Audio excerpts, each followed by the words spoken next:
Calon Wakil Presiden yakni Mahfud MD membeberkan 3 sasaran yang harus dilakukan untuk memperbaiki sistem hukum dalam suatu negara. Menurut Mahfud MD, 3 sasaran itu meliputi struktur hukum untuk memastikan aturannya bagus atau tidak.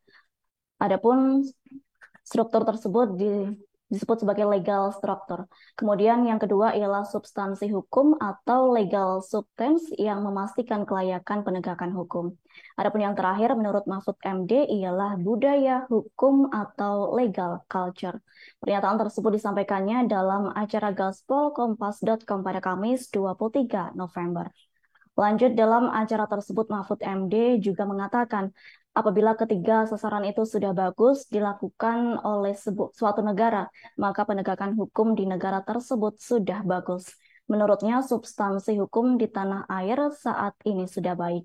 Kendati demikian, struktur hukum di Indonesia masih belum baik, sebab aparat penegak hukum di Indonesia masih ada yang melakukan tindak pidana korupsi.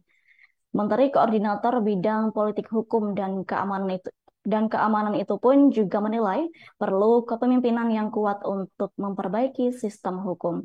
Mahfud menyebut kepemimpinan yang kuat terus dibutuhkan untuk memperbaiki persoalan struktur hukum di Indonesia.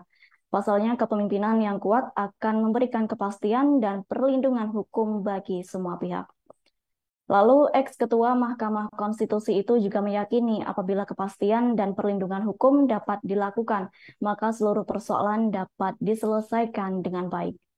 Sebelumnya, Mahfud MD juga sempat menyoroti perihal persoalan hukum di Indonesia dalam gelaran pembukaan Anugerah Legislasi Kementerian Hukum dan HAM di Hotel Mercure Ancol, Jakarta Utara pada Selasa 21 November.